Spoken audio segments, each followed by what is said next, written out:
Hola, ¿qué tal? Buen día, soy el doctor Edgar Jesús Tavares, soy médico adscrito de Corporativos MQ.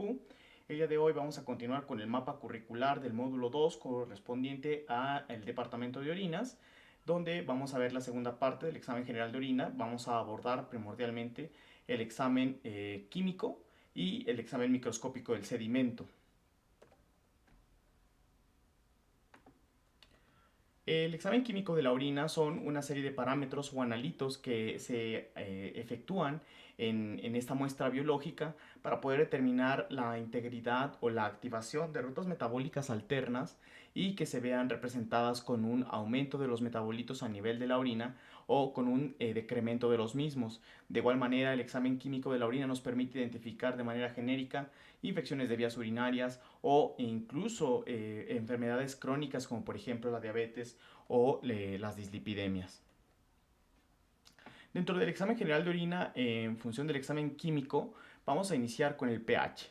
El potencial hidróneo que contiene la orina en forma de solutos disueltos en protones hidróneo tiene una tendencia según el químico Tanque desde el 2006 lo documentó en donde pone una muestra fresca de orina y hace un análisis comparativo del pH desde la semana 1, la semana 2 o la semana 3, ajá, y las deja durante 6 semanas, en donde la tendencia primordial es el convertirse a una orina alcalina y nunca acidificarse con gran cantidad. Por ello, podemos aseverar que el potencial hidróneo o la acidez de la orina depende primordialmente de la producción o de la secreción de protones hidróneo desde el organismo hacia el sistema colector, lo que estará dando el potencial ácido a la orina.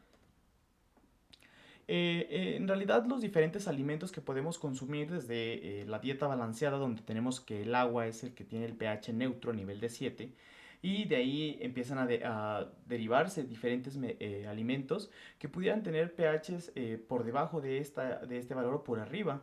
Sin embargo, primordialmente es un mito el que a ciertos alimentos puedan acidificar o alcalinizar la orina. Los únicos que se han visto son pues los jugos de arándano por el alto contenido hidróneo, pero sin embargo el organismo trata de mantener una homeostasis entre la excreción de bicarbonato básico y la excreción de iones hidróneo. El examen general de orina, hablando de la medida del pH óptimo, sería con pruebas o con tirillas multicolor que oscilen con un pH desde 4,5 hasta 9 y poder determinar un pH más apegado hacia el valor habitual. Sin embargo, las tirillas convencionales multisticks pueden ofrecer un valor bastante idóneo, es decir, nosotros debemos únicamente que determinar o aseverar que la presencia de la orina o esa orina que estamos estudiando tiene un potencial ácido y no alcalino. Esto lo podemos hacer con ese tipo de tirillas sin necesidad de utilizar otro indicador que nos hable de una especificidad mayor en el pH. El potencial hidróneo, como lo habíamos comentado, es en base a un logaritmo de la concentración inversa de los iones hidróneo. Entonces, hablamos que la orina se encuentra entre un pH entre 4,5 y 7,8 y la sangre se encontrará entre 7,35 y 7,45. De ahí se van a ir comparando la saliva, la bilis, el jugo gástrico del estómago, los jugos pancreáticos o duodenales y la presencia de los líquidos colónicos. Hablamos de que el pH oscila en valores primordiales o masas semejantes al pH neutro y que dependiendo del aparato o de la estructura orgánica, pues el pH se ve modificado para las características propias del organismo. Es decir, en las vías urinarias una orina ácida favorecerá que no exista proliferación bacteriana. La orina ácida en un pH normal que oscila entre 5,5 y hasta máximo 6,5 está mediado por las proteínas que se excreten en la orina, medicamentos para litiasis renal, acidosis o la uremia, la cetosis, diarrea severa o infecciones por Escherichia coli. La orina se ve altamente alcalinizada en aquellos pacientes que consumen exceso de bicarbonatos o sales que sean básicas como el carbonato de calcio, el bicarbonato de sodio y en aquellos pacientes que estén tomando acetazolamida o sulfamidas o por alguna intoxicación por salicilatos. Las muestras con bacterias que tardan en analizarse son aquellas que se van a tornar con una alcalinidad mayor a la habitual. Y la densidad va a oscilar entre 1.05 y 1.035, hablando de que la densidad media es de unos 0.015 a 0.20. Hablando ahora de la densidad específica de la orina, es importante determinar que esta densidad está mediada por el sistema renal. Un riñón que filtra y que vierte sus excreciones de solutos hacia el torrente, o más bien hacia el sistema colector, es que va a dar primordialmente la densidad urinaria. Es importante que nosotros determinemos cuando el paciente persista con 1.010 de densidad. Esto es algo patológico y se denomina isostenuria. Esta afección traduce alteraciones a nivel de la hormona antidiurética y de las acuaporinas renales. La lectura de la tirilla se puede hacer mediante el mecanismo manual en comparación directa con el cambio de color que se ofrece en el tubo de las tirillas. Sin embargo, es idóneo o altamente necesario la presencia de un lector, un Clinitec, que lea los cambios por absorbancia de las diferentes tirillas y que arroje un valor exacto o que elimine el error humano.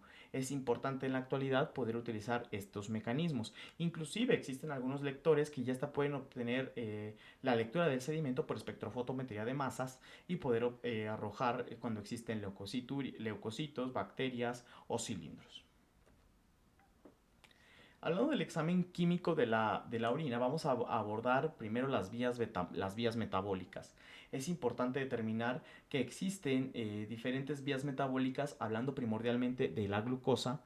En este entorno, la glucosa entra al organismo o al tracto digestivo en forma de alimento, la cual se va siendo procesada desde las amilasas salivales, posteriormente al paso del esófago hacia el estómago y se mezcla con los jugos gástricos o con el ácido clorhídrico, destruyéndose a sus elementos formes más mínimos como lo es la glucosa o la fructosa. Estas moléculas van a ser absorbidas a través del tracto digestivo, a través de las vellosidades del intestino y van a pasar directamente al torrente sanguíneo. Las moléculas de glucosa en el torrente sanguíneo van a causar una elevación de la concentración sérica y ello va a ser sensado por el páncreas.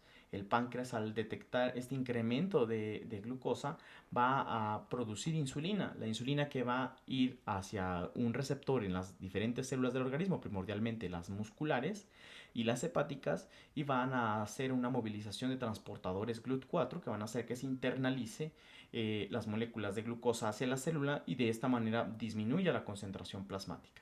Pero ¿qué pasa cuando el páncreas es incapaz o de producir la insulina necesaria o esta insulina no tiene la capacidad de transformar o de movilizar esas moléculas GLUT4?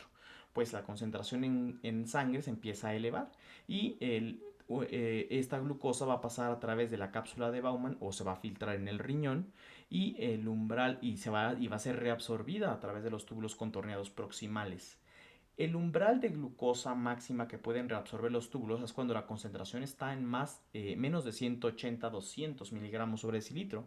Es decir, un paciente que tenga 220 va a estar perdiendo 20 miligramos de glucosa en la orina y va a aparecer al momento de la micción y va a ser detectable con la tirilla con la tirilla azul, que es el indicador de glucosa y que está mediada por el método de licor de Filink. Aquí podemos observar un esquema en donde el transporte o el umbral de reabsorción transtubular a nivel renal pues es el máximo hasta 180-200 miligramos de glucosa sérica. Posterior a ese umbral, la glucosa se va a ir perdiendo a través del filtrado del glomérulo. Es importante determinar que existen algunos medicamentos como los inhibidores de la sitaglitina T2 que van a realizar una función específica a nivel de los túbulos contorneados y van a evitar que se reabsorba la glucosa perdiéndose por la orina y con este mecanismo van a hacer que el control de la glucosa sérica sea a través de la pérdida de glucosa urinaria. Entonces van a existir algunos pacientes que van a estar en control adecuado de la glucosa, pero van a tener glucosuria. Y esto es porque pues utilizan estos inhibidores o estos medicamentos de nueva generación que causan esta alteración a nivel renal. Otra de las vías metabólicas importantes pues es la lipólisis, en donde el colesterol o los ácidos grasos son metabolizados hacia sus elementos formes, y es porque precisamente está cerrada la vía de la producción de energía a través de la glucosa.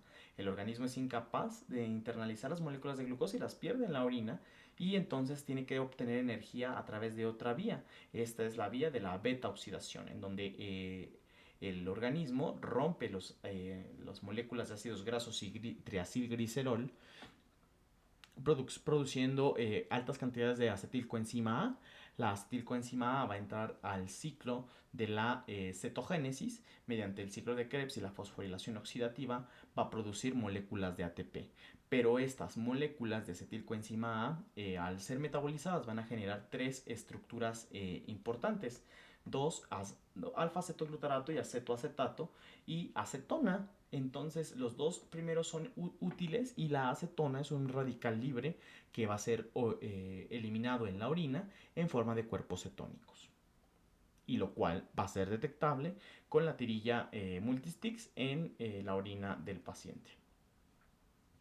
Aquí podemos observar cómo la formación de los cuerpos cetónicos, al momento de que la acetilcoenzima A entra al ciclo de Krebs a fosforilarse para producir el ATP, pues la formación final son cuerpos cetónicos, que dos de ellos son utilizables, y la acetona pues es un radical libre altamente tóxico para el organismo, y el cual va a ser eliminado a través del riñón y en forma de orina, y puede ser detectable con las tirillas. Y de esta manera podemos hacer una asociación inversa de que el paciente es incapaz de utilizar la vía metabólica de la glucólisis y que está activando la beta oxidación. Esto es clásico hallazgo de un paciente con diabetes. Hablando del metabolismo de la hemoglobina primordialmente entra, el eritrocito pues tiene una vida media de 120 días, entra a la circulación, se produce en la médula ósea roja, y posterior a ello entra a la selección del vaso. Entonces entra a través de los sinusoides del vaso, y aquellos eritrocitos viejos pues son filtrados por los sinusoides del vaso a través de las células de los macrófagos del vaso, y son lisados a sus elementos formes mínimos, que son los grupos pirrólicos, el hierro y las globinas. Las globinas van a ser lisadas y van a ser transformadas en aminoácidos, van a irse al hígado a su almacenamiento y producción de nuevo, y la transferrina va a ser trasladada hacia el hígado, y la ferritina va a unirse a las moléculas o a las proteínas circulantes, y el grupo M, que está formado por 4 grupos pirrólicos, va a iniciar su catabólisis, o va a entrar a la vía de la lisis de la protoporfirina. Es decir, va a transformarse en biliverdina con una enzima reductasa, y luego esta biliverdina se va a transformar en bilirrubina no conjugada o insoluble, que esta, al unirse con la albúmina y con moléculas de ácido glucurónico, van a transformarse en bilirrubina conjugada, para poderse excretar en forma de estercobilinógeno por la materia fecal, o de forma de urobilina, como en forma del pigmento urinario. En este punto es muy importante encontrar que el urobilinógeno, por acción bacteriana, va a estar presente siempre en la orina con una concentración de 2 miligramos sobre decilitro, que si existe una elevación de este mismo, habla o traduce hemólisis intravascular. Hablando de la proteinuria, es importante determinar que existe la clasificación importante de proteinuria, la cual va a ser fisiológica, no nefrótica o nefrótica, y esto va a ir en dado de la concentración de proteínas presentes en la orina. la proteinuria nefrótica son grandes cantidades, con pérdida de grandes cantidades de proteína a través de la orina, y está mediado por el flujo de proteínas a través de la nefrona, en donde el glomérulo filtra aproximadamente 5.000 miligramos sobre decilitro de proteínas, y la reabsorción a nivel de los túbulos contorneados proximales es alrededor del 95%. En el asa de Henle se secreta la urobilina entre el 50 y 100 miligramos sobre decilitro, y la excreción diaria de proteínas netas es entre 50 y 150 miligramos sobre decilitro por día.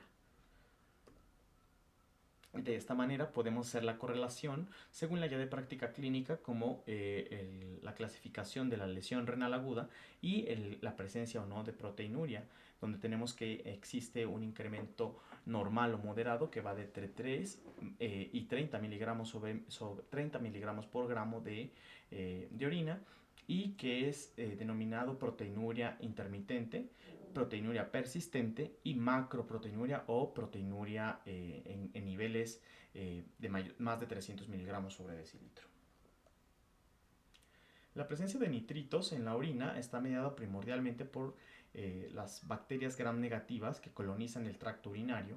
Ellas tienen la capacidad de fijar el nitrato para poder sobrevivir, y los iones nitratos que se encuentran en las proteínas lo transforman en peroxinitritos o ion nitrito, y esto aparece sensable en la orina mediante la tirilla reactiva. Esto genera un dato de indicación de infección urinaria por gram negativos primordialmente.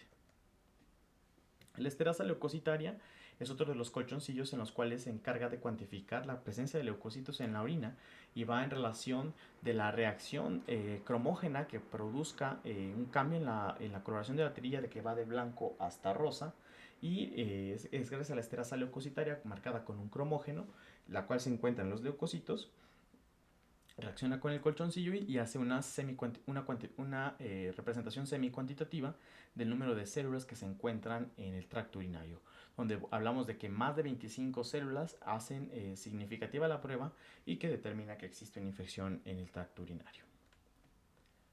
Dentro del examen general de orina es importante también determinar la presencia de hematuria y hemoglobinuria. La hemoglobinuria está derivada de la hemólisis de los eritrocitos o de las fibras musculares, las cuales van a desprender la hemoglobina unida a aptoglobina y van a ser consumidas a nivel del glomérulo para poder filtrarse y posteriormente reabsorberse. Sin embargo, una pequeña parte de esta molécula no va a poder ser reabsorbida nuevamente por el umbral máximo de reabsorción, y va a presentarse como hemoglobinuria libre. Entonces podemos observar el cambio de color en la tirilla sin la presencia de elementos formes en la orina. Dentro del examen microscópico del sedimento, hemos terminado la parte química. Es una explicación de las vías metabólicas y el porqué de los cambios de colores en la tirilla y qué es lo que representa cada cambio de tonalidad. Sin embargo, en el examen microscópico del sedimento es básicamente reconocer las estructuras que pueden presentarse y la relación que van a guardar con algunas otras alteraciones bioquímicas. El examen microscópico del sedimento, primordialmente podemos encontrar células, podemos encontrar cilindros, los cuales pueden ser celulares o no celulares, cristales, que pueden ser normales o anormales, microorganismos y otras estructuras importantes. Dentro de las células podemos encontrar células rojas, células blancas, células del epitelio pavimentoso y células del epitelio renal. Los cilindros celulares básicamente están mediados por aquellos que son compuestos de células rojas, de células blancas o de células del epitelio renal. Los no celulares son aquellos que son hialinos, granulares y que son serios. Y de los cristales normales, pues pueden existir pequeñas cantidades de ácido úrico, de oxalato de calcio, de uratos amorfos, carbonatos de calcio, fosfatos o uratos. Pero totalmente anormal que existan cristales de cistina, de colesterol, de bilirrubina, de leucina, tirosina o sulfonamida. Los microorganismos que se deben de buscar son primordialmente bacterias, Trichomona vaginalis o microfilarias, y el hematobium. Otros elementos que se pueden encontrar en la orina son la presencia de espermatozoides, en donde encontrar espermatozoides en la orina de la mujer pues pudiera suceder, sin embargo no se debe de reportar. Y la presencia de espermatozoides en la orina de un varón debe de reportarse, dado que puede ser un indicativo de eyaculación retrógrada. En esta diapositiva podemos ejemplificar de manera esquemática las diferentes estructuras que podemos encontrar en la orina. Hablamos de, en la primera imagen, la presencia de cilindros hialinos, cilindros granulosos finos, granulosos burdos, cilindros grasos, que pueden coexistir con cilindros leucocitarios, de células pavimentosas, de células del epitelio renal, células epiteliales del epitelio renal o células epiteliales de la uretra o de genitales. Podemos encontrar de igual manera eritrocitos, los cuales pueden estar eumórficos o dismórficos, crenados o no crenados. Y de ahí podemos determinar si existe la presencia de alguna afección a nivel glomerular o por debajo del glomérulo. De igual manera podemos encontrar bacterias o bacterias en cilindros, la presencia de cilindros de glóbulos rojos, la presencia de grasa libre o gotas de grasa, la presencia de cuerpos ovales grasos o inclusive las proyecciones filamentosas de moco que es producido en las células transicionales del epitelio de la vejiga y de la uretra. En esta imagen podemos observar la presencia de una estructura celular cilíndrica, la cual es en relación a un cilindro leucocitario que puede estar presente en algunas infecciones bacterianas. Podemos observar en la orina normal la presencia de células blancas, células rojas, de levaduras, inclusive espermatozoides, cilindros de tipo celulares o no celulares, la presencia de cristales que pueden ser normales o anormales y la presencia en orinas alcalinas de primordialmente carbonatos de calcio, fosfatos amorfos, uratos amorfos, fosfato de calcio y fosfato triple. En estas dos imágenes podemos observar la presencia de dos estructuras cilíndricas, una es de contenido lipídico y la otra de contenido celular eritrocitario, inclusive con un cambio de coloración rojizo. Esto es en relación de un cilindro séreo y un cilindro eritrocitario. Estos pueden estar presentes en infecciones o pielonefritis o inclusive en glomerulonefritis. Esta diapositiva es bastante elocuente, es bastante interesante ver cómo representa los diferentes cilindros y de qué parte del epitelio o de la nefrona pueden provenir o sugiere el que provengan de ese nivel. Donde tenemos que los cilindros de glóbulos rojos o hemáticos provienen directamente del túbulo colector. Hablamos que los cilindros de células blancas se pueden encontrar desde o que pueden provenir desde el túbulo contorneado distal y los cilindros de células del epitelio renal van a venir del túbulo contorneado distal y de la porción distal del asa de Henle. Podemos observar que los cilindros serios o hialinos van a venir primordialmente tanto del sistema colector como de la porción distal del asa de Henle. Esta es una fotografía de una combinación de los diferentes cilindros que se pueden encontrar en una sola estructura. Podemos observar la presencia de un cilindro hialino, el cual es transparente, cilindro eritrocitario, cilindro leucocitario, epitelial, granular, graso y denso.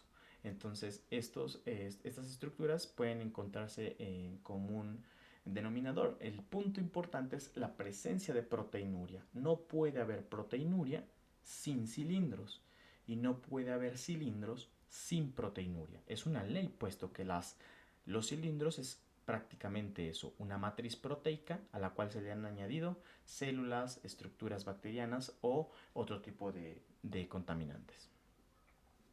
En esta diapositiva podemos observar la presencia de 4 cilindros diferentes. Uno es eritrocitario, el segundo es un leucocitario, un hialino y un serio, en donde los primeros dos pueden estar asociados a pielonefritis o a infecciones bacterianas del tracto urinario superior, y los hialinos y los serios pueden estar asociados a otras alteraciones como las glomerulonefritis o las acidosis tubulares renales. En esta imagen podemos observar la presencia de un cilindro hialino, un cilindro de células epiteliales, un cilindro graso y un cilindro granular fino, el cual es homogéneo y pueden venir de diferentes niveles de la nefrona, pero se relacionan más con procesos inflamatorios glomerulares. Esta es una magnificación de un cilindro de células epiteliales, el cual viene predominantemente del túbulo contorneado distal y de la porción distal del asa de Henle. En esta imagen podemos observar los diferentes microorganismos que nos podemos encontrar parasitando la orina, como son las levaduras, estas estructuras en forma de nopal o que tienen una gemación, y en la presencia de levaduras ya con hifas o que ya son un hongo maduro, y la presencia de bacterias asociada a gran cantidad de leucocitos. En esta imagen podemos observar una estructura parasitaria de morfología ovoidea con un flagelo distal en relación a una tricomuna. El dato importante es la gran velocidad con la que se mueven en las orinas. De igual manera podemos encontrar elementos celulares como son las células blancas y los glóbulos rojos. En este caso podemos observar que son eritrocitos eumórficos que conservan su morfología discoide y que la integridad de su membrana está mediada primordialmente por la osmolaridad de la orina. En este caso son eritrocitos eumórficos que pueden venir del tracto urinario inferior. La presencia de espermatozoides, de igual manera que ya nosotros realizamos la aclaración de cuándo se reportan y cuándo no. En este caso, en esta imagen podemos observar la presencia de células pavimentosas marcada con la flecha larga y con la cabeza de flecha las células redondeadas que pertenecen al epitelio del urotelio de la nefrona. En este caso podemos encontrar un conglomerado de células pavimentosas y un conglomerado de células del epitelio renal. La presencia de cristales, de igual manera, en aquellas orinas en las cuales pueden aparecer como estos que son oxalatos de calcio, los cristales de tirosina, la presencia de ácido úrico o de cistina. Recordemos que la cistina, el oxalato de calcio y la tirosina son primordialmente en orinas alcalinas y los ácidos úricos primordialmente en orinas ácidas. En esta imagen podemos observar la presencia de ácido úrico coexistente con uratos amorfos, que son básicamente cristales sin forma, en forma de arenilla, y que lo único que traducen es un cambio agudo en el pH de la orina. Un paciente que ha tenido un viraje de pH de alcalino hacia lo ácido puede precipitar esos cristales. Los carbonatos de calcio o los fosfatos triples aparecen en orinas alcalinas y que están asociados a el consumo de ciertos medicamentos o de depresión hídrica. Los fosfatos dobles o fosfatos amorfos se presentan en orinas alcalinas y de igual manera hablan de un cambio de pH de lo ácido hacia lo alcalino.